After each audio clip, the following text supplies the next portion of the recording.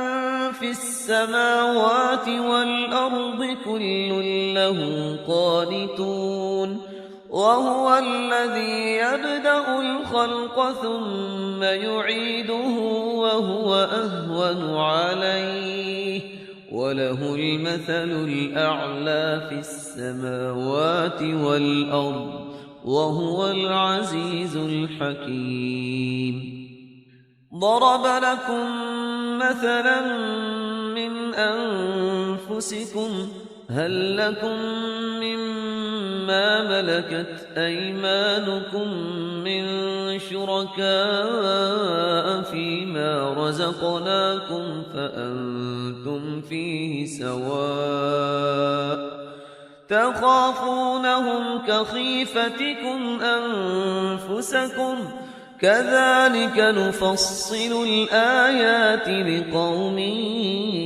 يعقلون بل اتبع الذين ظلموا أهواءهم بغير علم فمن يهدي من أضل الله وما لهم من ناصرين فأقم وجهك للدين حنيفا فطرة الله التي فطر الناس عليها لا تبديل لخلق الله ذلك الدين القيم ولكن أكثر الناس لا يعلمون نحمده ونصلي على رسوله الكريم أما بعد فأعوذ بالله من الشيطان الرجيم بسم الله الرحمن الرحيم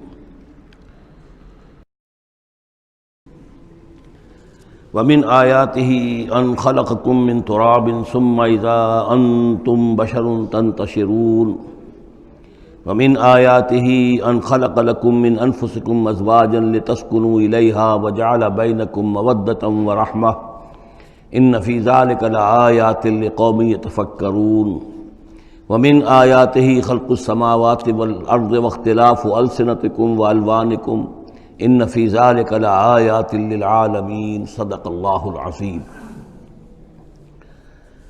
سورہ نحل میں ہم نے دیکھا تھا کہ پہلے اللہ تعالیٰ کی خاص خلاقی کی علامات، اس کے خاص جو بھی اس نے تخلیق فرمایا ہے مختلف اعتبارات سے ان کی نشانیوں کا تذکرہ کر کے ان فی ذلک لآیہ، یہ ہم نے سورہ شعراء میں بھی دیکھا، لیکن وہ تاریخی اعتبار سے تھی نشانیاں، اور جو ہیں آفاقی انفسی آیات الہیہ ان کے حوالے سے سورۃ النحل میں یہاں مضمون وہی ہے، لیکن شروع میں کیا جا رہا ان من آیات ہی، بعد میں تذکرہ ہو رہا ہے اللہ تعالیٰ کی اس خلاقی یا خاص اس کی جو بھی رحمت کے مظاہر ہیں ان کا، اور اس کی آیات میں سے ہے کہ اس نے تمہیں پیدا کیا مٹی سے اور پھر تم انسان بن گئے ہو کہ جو زمین میں پھیلے ہوئے ہو۔ ومن آیات ہی، اس کی آیات ہی میں سے یہ ہے ان خلق لکم من انفسکم ازواجا، کہ تمہارے لیے تمہاری نوع ہی میں سے تمہاری بیویاں بنائیں، جوڑے بنائے، لتسکنوا الیہا، تاکہ تم ان کی طرف سکون پکڑو، وجعل بینکم مودۃ ورحمۃ، اور یہ کہ تمہارے مابین ایک دوسرے کے لیے محبت اور رحمت پیدا کر دی۔ ان فی ذلک لآیات لقوم یتفکرون، یقیناً اس میں آیات ہیں ان لوگوں کے لیے جو غور و فکر کریں۔ ومن آیاتہ خلق السماوات والارض، اور اس کی آیات میں سے ہے آسمان اور زمین کی تخلیق، واختلاف السنتکم والوانکم، اور تمہاری زبانوں اور تمہاری رنگوں کا فرق، کتنی بولیاں ہیں، کتنی زبانیں دنیا میں ہیں جو لوگ بولتے ہیں، کتنے مختلف رنگ ہیں لوگوں کے، بہت سے زرد روح ہیں، کوئی سرخ روح ہیں، کوئی سیاہ فام ہیں، مختلف لوگوں کو اللہ نے پیدا کیا ہے۔ تو یہ جو تخلیق میں تنوع ہے یہ بھی اللہ تعالیٰ کی خلاقی کی ایک بڑی علامت ہے۔ ان فی ذلک لآیات للعالمین، یقیناً اس میں ان لوگوں کے لیے کہ جو علم رکھتے ہوں نشانیاں ہیں، آیات ہیں۔ ومن آیاتہ منامکم باللیل والنہار، اور یہ بھی اس کی نشانیوں میں سے ہے، اس کی حکمت اور اس کے علم کی نشانیوں میں سے ہے تمہارا سونا، رات کے وقت بھی اور دن میں بھی قیلولہ انسان کرتا ہے اور رات کے وقت سونا ہے۔ وابتغاؤکم من فضلہ، اور یہ کہ پھر بقیہ اوقات میں جو تم اس کا فضل تلاش کرتے ہو، اس کے لیے بھاگ دوڑ کرتے ہو، محنت کرتے ہو، پھر تمہاری معاشی جد و جہد ہے۔ ان فی ذلک لآیات لقوم یسمعون، یقیناً اس میں نشانیاں ہیں ان لوگوں کے لیے جو سنتے ہیں، یعنی جو دل سے کے کانوں سے سنتے ہیں۔ ایک ہے حیوانوں کی طرح کا سننا، ایک ہے انسانوں کی طرح کا سننا، دل سے سننا۔ ومن آیاتہ یریکم البرق خوفا وطمعا، اور یہ بھی اس کی نشانیوں میں سے ہے کہ وہ تمہیں دکھاتا ہے بجلی، جب بجلی کونتی ہے تو خوف کے ساتھ بھی اور لالچ کے ساتھ بھی۔ خوف بھی ہوتا ہے کوئی طوفان نہ ہو کہ جس سے کوئی تباہی آ جائے، لیکن لالچ بھی ہوتا ہے کہ بارش آئے، باران رحمت آ جائے، تو خوف و طمع۔ وَيُنَزِّلُ مِنَ السَّمَاءِ مَاءً، اور پھر برساتا ہے وہ آسمان سے پانی، فَيُحْيِي بِهِ الْأَرْضَ بَعْدَ مَوْتِهَا، پھر زندہ کرتا ہے اس کے ذریعے سے، پانی کے ذریعے سے زمین کو اس کے مردہ ہو جانے کے بعد۔ ان فی ذلک لآیات لقوم یعقلون، یقیناً اس میں نشانیاں ہیں ان لوگوں کے لیے جو عقل سے کام لیں۔ ومن آیاتہ ان تقوم السماء والارض بامرہ، یہ بھی اس کی نشانیوں میں سے ہے، اس کی قدرت ہے کہ آسمان اور زمین اس کے حکم سے قائم ہیں۔ یعنی یہ سارا جو اجرام سماویہ ہیں، یہ بڑے بڑے کرے ہیں، بڑے بڑے، آج جو ہمیں بتایا جاتا ہے کہ کتنے بڑے سائز کے، ہمارا سورج بیچارہ ان کے سامنے بہت ہی معمولی سی شے ہے، اتنے بڑے بڑے ستارے موجود ہیں، سٹارز موجود ہیں، ان سب کو اپنی اپنی جگہ پر اپنے اپنے مدار میں کس نے تھاما ہوا ہے۔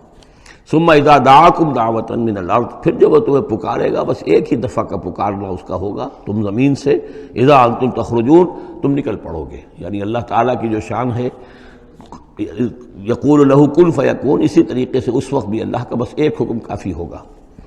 وَلَهُ مَنْ فِي السَّمَاوَاتِ وَالْأَرْضِ، اور جو کچھ بھی آسمانوں اور زمین میں ہے اسی کا ہے، اسی کی ملکیت ہے۔ كُلٌّ لَهُ قَانِتُونَ، سب اسی کے حکم کے تابع فرمان ہیں۔ وَهُوَ الَّذِي يَبْدَأُ الْخَلْقَ ثُمَّ يُعِيدُهُ، وہی ہے جو پہلے پیدا کرتا ہے، پہلی بار تخلیق فرماتا ہے، پھر اس کو دہراتا بھی ہے، یا دہرائے گا۔ تمہاری تخلیق وہ دہرائے گا کہ دوبارہ تمہیں پیدا کرے گا، وَهُوَ أَهْوَنُ عَلَيْهِ، اور وہ اس پہ زیادہ آسان ہے، زیادہ ہلکا ہے۔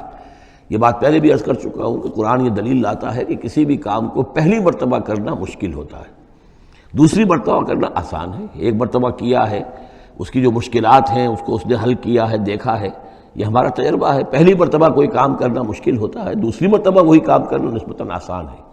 لیکن تمہاری سوچ الٹی ہے، تم کہتے ہو اللہ کیسے پیدا کر دے گا دوبارہ؟ بھائی اس نے پیدا کیا تمہیں پہلے یا نہیں؟ یا تو یہ کہو کہ کوئی پیدا کرنے والا ہے ہی نہیں، وہ ایک علیحدہ بات ہو جائے گی۔ لیکن جیسا کہ آپ کو معلوم ہے کہ جو اہل عرب جو مخاطب اول تھے قرآن کے، وہ اللہ کے منکر نہیں تھے۔ ابھی ہم آیات پڑھ چکے ہیں، وَلَئِن سَأَلْتَهُم مَّن خَلَقَ السَّمَاوَاتِ وَالْأَرْضَ لَيَقُولُنَّ اللَّهُ، اگر آپ ان سے پوچھیں کہ کس نے پیدا کیا آسمان و زمین، فوراً کہیں گے کہ اللہ نے پیدا کی۔ تو اللہ کو خالق مانتے تھے۔ تو اللہ نے تمہیں پہلی مرتبہ اگر پیدا کیا ہے تو پھر دوسری مرتبہ تمہارا پیدا کرنا اس کے لیے بھاری کیوں ہو؟ وَهُوَ أَهْوَنُ عَلَيْهِ، بلکہ جو بھی اصول ہے اس کے مطابق تو اسے اس کے لیے زیادہ آسان ہونا چاہیے، اور ہے بالفعل وہ اس کے لیے آسان ہے۔ وَلَهُ الْمَثَلُ الْأَعْلَىٰ، اور اس کی بڑی بلند شانیں ہیں۔ اصل میں مثال کا لفظ استعمال ہوا، مثلا اس کی مثال، لیکن اللہ تعالیٰ کے لیے چونکہ کوئی مثال کا لفظ بھی استعمال کرنا زیادہ موضوع ہماری سمجھ میں نہیں ہے، تو اس کو ترجمہ بہتر ہے کہ شان، اس کی بہت بلند شان ہے۔ وَلَهُ الْمَثَلُ الْأَعْلَىٰ فِي السَّمَاوَاتِ وَالْأَرْضِ، آسمانوں اور زمین میں۔ وَهُوَ الْعَزِيزُ الْحَكِيمُ، اور یقیناً وہ زبردست ہے، کمال حکمت والا۔ ضرب لکم مثلا من انفسکم، وہ تمہارے لیے تمہارے ہی جیوں میں سے، تمہاری اپنی سوچ جو ہے اس کے حوالے سے ایک مثال بیان کرتا ہے۔ هل لکم مما ملکت ایمانکم من شرکاء فیما رزقناکم فانتم فیہ سواء، کیا تمہارے لیے جو تمہارے ملک یمین ہیں، غلام ہیں، لونیاں ہیں، کیا وہ شریک بھی بن جاتے ہیں تمہارے اس چیز میں کہ جو ہم نے تمہیں رزق دیا ہے؟ ظاہر بات ہے کہ غلام تو غلام رہے گا، وہ شریک تو نہیں ہوگا، وہ برابر کا حقدار اور اختیار تو نہیں رکھے گا۔ اس جو بھی آقا کا مال ہے اور ملکیت ہے، اس میں اصل اختیار اور تصرف جو آقا کا ہے۔ غلام تو جو بھی اس کو حکم دیا جاتا ہے وہ بجا لاتا ہے۔ فانتم فیہ سواء، کیا یہ ہو سکتا ہے کہ تم اور تمہارے غلام جو ہیں، تمہارے ملک یمین، وہ برابر ہو جائیں اختیار میں، ملکیت میں؟ تخافون کخیفتکم، کیا تم ان کے بارے میں بھی اسی طریقے کی سوچ رکھتے ہو جیسے کہ اپنے بارے میں اندیشے ہوتے ہیں، ایسا نہ ہو جائے، ایسا نہ ہو جائے، اس کا بھی اہتمام کر لیا جائے، اس اندیشے کا بھی سدباب کر لیا جائے؟ کیا جتنی فکر تم اپنے بارے میں کرتے ہو، کیا اتنی ہی فکر اپنے ان غلاموں کے بارے میں بھی کرتے ہو؟ کخیفتکم انفسکم، کیا نگہداشت جو ہے جتنی اپنی کرتے ہو ان کی بھی کرتے ہو؟ کذالک نفصل الآیات لقوم یعقلون، اسی طرح ہم اپنی آیات کو واضح کر رہے ہیں، تفصیل بیان کر رہے ہیں ان لوگوں کے لیے جو عقل سے کام لیں۔ یعنی یہ کہ باقی جتنے بھی ہیں جن کو تم نے چھوٹے معبود مانا ہے، تم خود مانتے ہو چھوٹے معبود ہیں، اللہ بڑا معبود ہے، خالق حقیقی صرف وہ ہے، تو یہ کیسے برابر ہو جائیں گے؟ اور کیسے تم نے یہ سمجھ لیا ہے کہ ان کی سفارش جو ہے وہ بائنڈنگ ہو جائے گی اللہ پر، اور یہ تمہیں اللہ کی پکڑ سے بچا لیں گے؟ یہ تم نے جو تصور کیا ہے خود اپنے اوپر قیاس کرو، تو کیا تمہارے غلام جو ہے وہ تمہارے برابر ہو جاتے ہیں؟ تو جو کہ یہ جتنی بھی تم نے گھڑ لی ہیں معبود اپنے، یہ بھی سب مخلوق ہیں، چاہے وہ من گھڑت ہیں تمہارے جن کی کوئی حقیقت ہے ہی نہیں، اور چاہے یہ کہ وہ ملائکہ ہوں یا انبیاء ہوں یا اولیاء اللہ، وہ سب مخلوق ہیں۔ تو اللہ کے لیے تو سب غلام ہیں، تو اللہ کے برابر کیسے ہو جائیں گے؟ بل اتبع الذین ظلموا اہواءہم، حقیقت یہ ہے کہ ان ظالموں نے اپنی خواہشات کی پیروی کی ہے، بغیر علم، بغیر کسی علم کے، بغیر کسی سند کے۔ فمن یہدی من اضل اللہ، تو کون ہے جو ہدایت دے گا اس کو کہ جس کو اللہ نے بھٹکا دیا؟ یعنی اللہ تعالیٰ ان کے ضلالت کا فیصلہ کر چکا ہے کہ ان کی مہر تصدیق اللہ کی طرف سے ثبت ہو چکی ہے۔ وما لہم من ناصرین، اور اب ان کے لیے کوئی مددگار نہیں ہے۔ فاقم وجہک للدین حنیفا، یہ آیات بہت اہم ہیں جو آ رہی ہیں آگے، اور دین کا جو اصل روح ہے اور اس کی یعنی جو جڑ اور بنیاد ہے۔ فاقم وجہک للدین حنیفا، تو قائم رکھو، سیدھا رکھو اپنے چہرے کو اللہ کے دین کی طرف، حنیفا، یکسو ہو کر۔ یہ توحیدی شان ہو کہ میری اطاعت، ان صلاتی و نسکی و محیایا و مماتی للہ رب العالمین، جیسے حضرت ابراہیم نے فرمایا تھا انی وجہت وجہی للذی فطر السماوات والارض حنیفا وما انا من المشرکین۔ اب ہر چہار طرف سے اپنی توجہات کو کاٹ کر ذات باری تعالیٰ پر مرکوز کرو۔ فاقم وجہک للدین حنیفا فطرۃ اللہ التی فطر الناس علیہا، یہی وہ فطرت اللہ ہے جس پر کہ اللہ نے انسانوں کو پیدا کیا ہے، انسانوں کی تخلیق اسی پر ہوئی ہے۔ ہر بچہ جو ہے نسل انسانی کا وہ فطرت سلیمہ لے کر آتا ہے، بعد میں اس میں جو گڑبڑ ہوتی ہے اس کے ماحول کی وجہ سے، اس کے والدین جو بھی اس کو سکھا پڑھا دیتے ہیں، جیسا کہ حدیث ہے کل مولود یولد علی الفطرہ، ہر بچہ جو پیدا ہوتا ہے وہ فطرت پر پیدا ہوتا ہے، وہ فطرت اسلام ہے، وہ فطرت اللہ کے دین کی ہے، وہ فطرت اللہ ہے۔ فَأَبَوَاهُ يُهَوِّدَانِهِ أَوْ يُمَجِّسَانِهِ أَوْ يُنَصِّرَانِهِ، یہ تو پھر اس کے ماں باپ ہیں جو اسے یہودی یا نصرانی یا مجوسی بنا دیتے ہیں۔ تو یہاں فرمایا فطرت اللہ التی فطر الناس علیہا، لا تبدیل لخلق اللہ، اللہ کی خلق میں، اللہ کی تخلیق میں کوئی تبدیلی نہیں ہو سکتی۔ ذالک الدین القیم، بس یہی دین ہے قائم رہنے والا سیدھا دین۔ ولکن اکثر الناس لا یعلمون، لیکن اکثر لوگ علم نہیں رکھتے۔